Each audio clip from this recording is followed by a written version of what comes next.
আজি পবিত্ৰ ঈদ উল জুহা সমগ্ৰ দেশৰ লগতে এতিয়া ৰাজ্যজুৰি এক উৎসাহ উদ্দীপনা দেখিবলৈ পোৱা গৈছে। সকলোৱে মিলি সমূহীয়া নামাজো ইতিমধ্যে আদায় কৰিছে। এইবাৰ ঈদ কিছু সুকীয়া, এই কাৰণে সুকীয়া বুলি কৈছো। এইবাৰ চৰকাৰৰ আহ্বানৰ প্ৰতি সঁহাৰি জনাই আৰু বৃহত্তৰ হিন্দু সমাজৰ প্ৰতি সঁহাৰি জনাই আমাৰ মুছলমান সমাজে এইবাৰ এক ঐতিহাসিক সিদ্ধান্ত গ্ৰহণ কৰিছে যে এইবাৰ গোধনক কুৰবানী দিয়া নহয়। আৰু এতিয়া সকলোৱে সমূহীয়া নামাজো আদায় কৰিছে আৰু সেই সঁহাৰিৰ পিছতে তেওঁলোকে এক ভাতৃত্ববোধ, এক সম্প্ৰীতিৰ নিদৰ্শনো দাঙি ধৰিছে। আমি এই মুহূৰ্তৰ ৰাজ্যৰ ভিন্ন প্ৰান্তৰ দৃশ্যাংশ দেখুওৱাৰ চেষ্টা কৰিম। আমি দেখাই গৈছে ৰাজ্যৰ ভিন্ন প্ৰান্তৰ দৃশ্যাংশ সমগ্ৰ দেশৰ লগতে আজি ৰাজ্যজুৰি ঈদৰ উৎসাহ উদ্দীপনা দেখিবলৈ পোৱা গৈছে। যিহেতু আজি পবিত্ৰ ঈদ উল জুহা, ধৰ্মীয় পৰম্পৰা ৰক্ষাৰে সমূহ মুছলমানে আদায় কৰে ঈদৰ নামাজ। ঈদৰ বাবে সুন্দৰকৈ সজাই তোলা হৈছে মছজিদ, ঈদগাহ, ময়দানসমূহ। পোনপ্ৰথমবাৰৰ বাবে বকৰি ঈদৰ প্ৰথা সলনিৰ সিদ্ধান্ত মুছলমান সমাজৰ। জিলাই জিলাই গোধনৰ কুৰবানী নকৰাৰ সিদ্ধান্ত মুছলমান সমাজৰ। চৰকাৰৰ আহ্বান আৰু হিন্দু সমাজৰ প্ৰতি সন্মান জনাই এই সিদ্ধান্ত গ্ৰহণ কৰিছে আমাৰ মুছলমান সমাজে। যিহেতু আজি পবিত্ৰ ঈদ উল জুহা সমগ্ৰ দেশ তথা ৰাজ্যৰ লগতে ইছলাম ধৰ্মী লোকসকলে গভীৰ ধৰ্মীয় পৰম্পৰা আৰু উলহ মালহেৰে উদযাপন কৰিছে পবিত্ৰ বকৰি ঈদ। পুৱাৰে পৰাই মছজিদে ঈদগাহ ময়দানসমূহত ভিৰ কৰিছে হাজাৰ হাজাৰ ধৰ্মপ্ৰাণ মুছলমান ৰাইজে। পবিত্ৰ নামাজ আদায় কৰি সকলোৱে কামনা কৰিছে বিশ্ব শান্তিৰ। কিন্তু ইয়াৰ মাজতে এইবাৰৰ ঈদত অসমৰ মুছলমান সমাজে গ্ৰহণ কৰিছে এক অভূতপূৰ্ব আৰু ঐতিহাসিক সিদ্ধান্ত।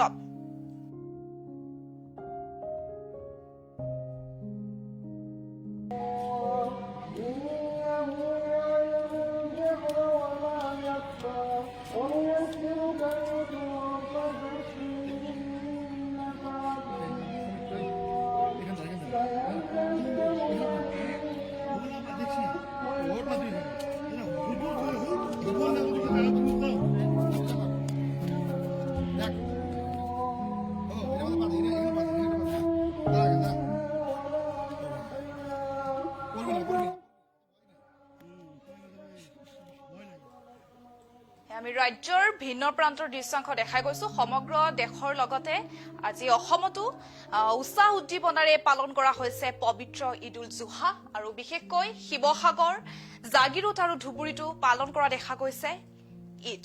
আৰু এতিয়া সকলোৱে একগোট হৈ ঈদৰ নামাজ আদায় কৰা দেখিবলৈ পোৱা গৈছে। আমি দেখাই গৈছো শিৱসাগৰ, ধুবুৰী আৰু জাগিৰোডৰ দৃশ্যাংশ।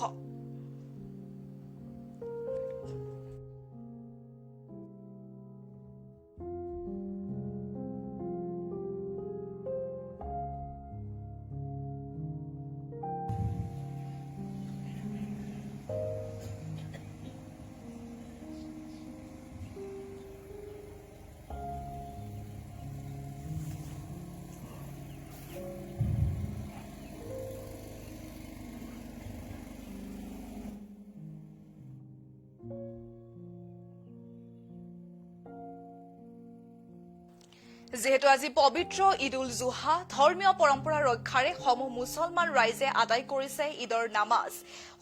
ঈদৰ বাবে সুন্দৰকৈ সজাই তোলা হৈছে মছজিদ, ঈদগাহ আৰু ময়দানসমূহ।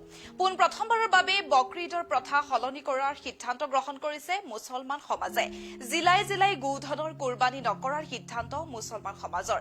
চৰকাৰৰ আহ্বান আৰু হিন্দু সমাজৰ প্ৰতি সন্মান জনাই এই সিদ্ধান্ত গ্ৰহণ কৰিছে আমাৰ মুছলমান সমাজে।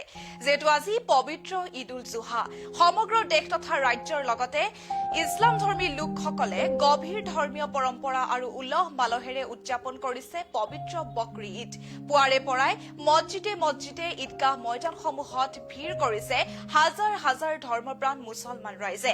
পবিত্ৰ নামাজ আদায় কৰি সকলোৱে কামনা কৰিছে বিশ্ব শান্তিৰ। কিন্তু ইয়াৰ মাজতে এইবাৰৰ ঈদত অসমৰ মুছলমান সমাজে গ্ৰহণ কৰিছে এক অভূতপূৰ্ব আৰু ঐতিহাসিক সিদ্ধান্ত। প্ৰথমবাৰৰ বাবে সলনি হল বকৰি ঈদৰ এক বিশেষ প্ৰথা। যিহেতু যুগ যুগ ধৰি চলি অহা এক প্ৰথাক ত্যাগ কৰি সমাজৰ সৰ্বস্তৰৰ লোকে একত্ৰিত হৈ গ্ৰহণ কৰিছে এই ঐতিহাসিক পদক্ষেপ। ৰাজ্যৰ প্ৰতিখন জিলাতে এইবাৰ গোধনৰ কুৰবানী নকৰাৰ এক সামূহিক সিদ্ধান্ত লৈছে মুছলমান সমাজে।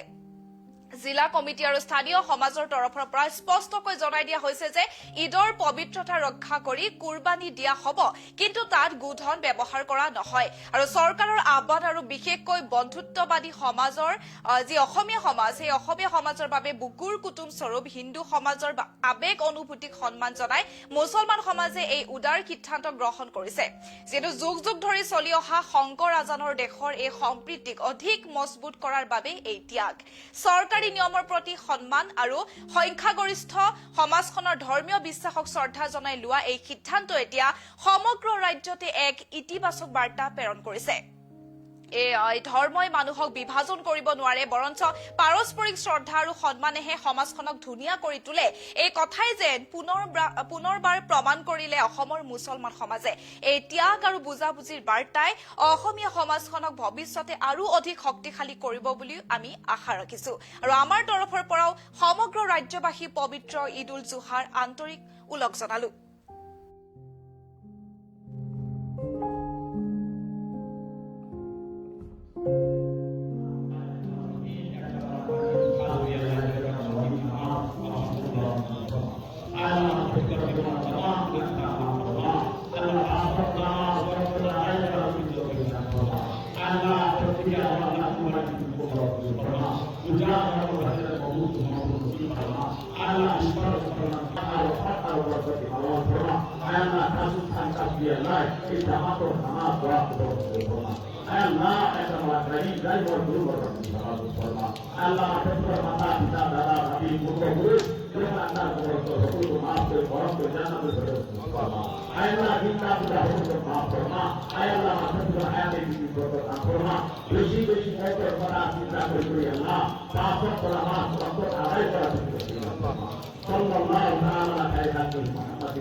সমস্ত মানৱ জাতিয়ে আমাৰ অহংকাৰ সকলো ত্যাগ কৰি আমি আল্লাহৰ ওচৰত আমি দোৱা কৰিছো যে সমগ্ৰ অসমৰ লগতে ভাৰতবৰ্ষৰ বা পৃথিৱীৰ শান্তি বৰ্তাই ৰাখক আৰু ভাতৃত্ববোধ আমাৰ সকলোৰে মাজত বৰ্তাই থাকক। নামাজ 7:30 বজাত আৰম্ভ হৈছে।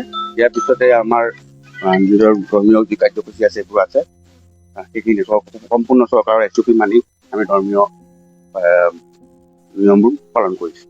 বৃহত্তৰ কাহিকুচি গাঁৱৰ ঈদগাহ কমিটিৰ সভাপতি আৰু সম্পাদকৰ ফালৰ পৰা সভাপতিৰ ফালৰ পৰা সমূহ অসমবাসীলৈ ঈদ উল জুহাৰ ওলগ জনালো। পবিত্ৰ ঈদত আমি সকলোৱে যাতে ভাতৃত্বৰ বান্ধোনেৰে বান্ধ খাই থাকিব পাৰোঁ তাৰ বাবে দোৱা কৰা হ'ল আৰু সমগ্ৰ বিশ্বত যাতে শান্তি প্ৰতিষ্ঠা হয় তাৰ বাবে দোৱা কৰা হ'ল। আমাৰ কাহিকুচি ঈদগাহ কমিটিৰ ফালৰ পৰা পবিত্ৰ ঈদ উল আজহা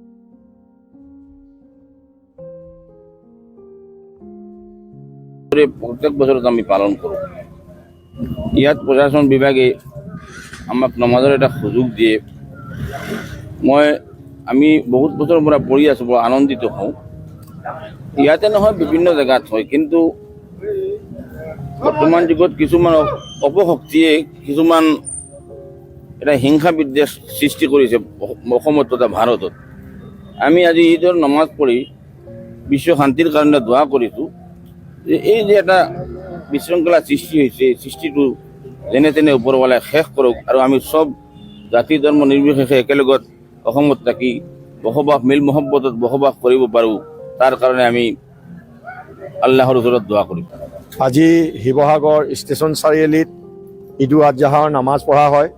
আজি এই নামাজত শিৱসাগৰ তথা অসম বিশ্ব শান্তিৰ বাবে আমি দোৱা কৰিছোঁ যাতে আমি সকলো জাতি ধৰ্ম একেলগে মিলি থাকিব পাৰোঁ আৰু অসমখনত যে শান্তি হওক সেইকাৰণেও দোৱা কৰিছোঁ। মাদহু আনুছল্লি আলা ৰাছুলিল কাৰিম আম্মা বাদ। আজি যিটো ঈদ উল জুহাৰ নামাজ পঢ়িলোঁ, আনন্দৰ সৈতে পঢ়িছোঁ। আপোনালোকে সহায় কৰিছে, আপোনালোকৰ সহযোগিতাত আজি ঈদৰ নামাজ পবিত্ৰ ৰাস্তাৰ ওপৰত ঈদৰ নামাজ পঢ়িলোঁ ঈদুল জুহাৰ নামাজ পঢ়িলোঁ বহুত আনন্দ লাগিছে ভাল লাগিছে বাছ আজি আমাৰ